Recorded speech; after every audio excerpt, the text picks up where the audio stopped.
ఫాల్గుణం లక్ష్మీదేవి జన్మించిన మాసం.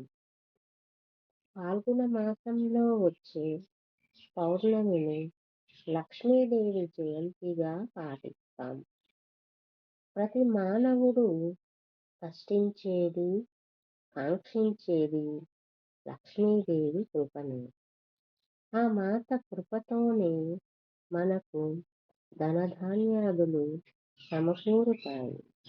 తద్వారా సుఖవంతమైన జీవనం లభిస్తుంది.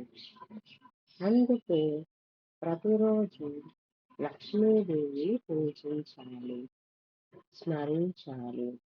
లక్ష్మీదేవిని భక్తిగా ఆరాధించినంతనే ఆమె కరుణించదు. మనం నివసించే ప్రాంతాల్ని, ప్రదేశాల్ని ప్రతిరోజు శుభ్రంగా ఉంచుకొని ఇంటి ముందు రంగవల్లులు తీర్చిదిద్దుకొని సంప్రదాయాల్ని పాటించే వారికే ఆమె కటాక్షం లభిస్తుంది.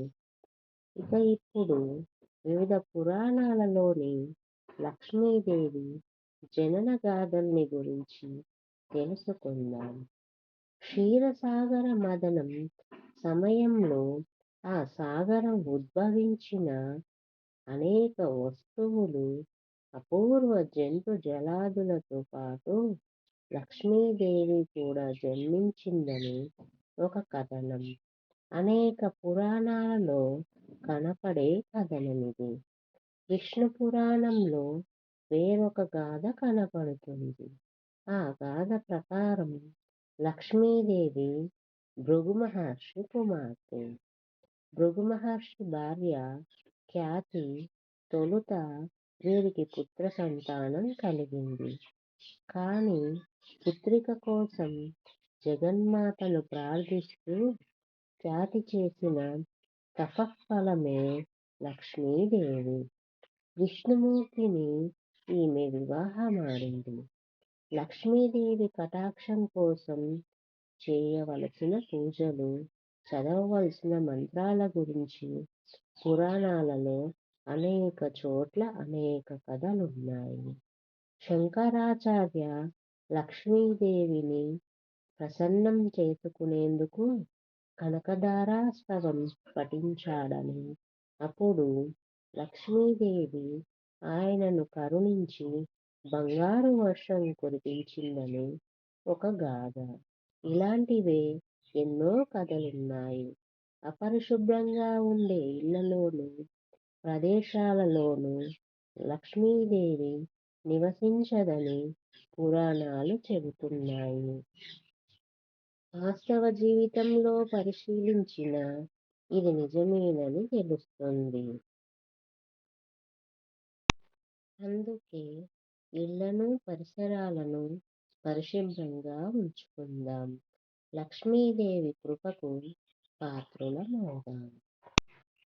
లక్ష్మీదేవి ఎక్కడ నివాసం ఉంటుందంటే గోవులు, తామర పుష్పాలు, పాడి పంటలు, ఏనుగులు, గుర్రాలు, రత్నాలు, అద్దాలు, శంఖనాదం, ఘంటారావం, హరిహరార్చన, పూజా మందిరం, సర్వదేవతలను అర్పించే వారి స్వరం, తులసి ఉన్న ప్రదేశం, పూలు, పండ్ల తోటలు, మంగళకరమైన వస్తువులు, మంగళవాద్యాలు, దీపకాంతులు, కర్పూర హారతి, చెట్లలోని హరితవర్ణం, స్నేహం, ఆరోగ్యం, ధర్మబుద్ధి, న్యాయస్నానాలు, శుచి, శుభ్రత, సదాచార, వరాయణత, సౌమ్యగుణం, స్త్రీలు ఎటువంటి చీకు చింత లేకుండా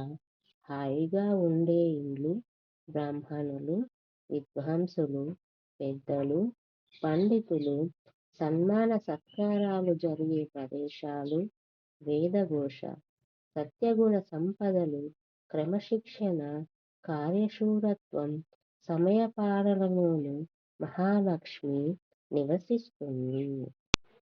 ఇలాంటి మరిన్ని వీడియోల కోసం మన ఛానల్ని సబ్స్క్రైబ్ చేసుకోండి. అలాగే లైక్, షేర్ చేసుకోండి.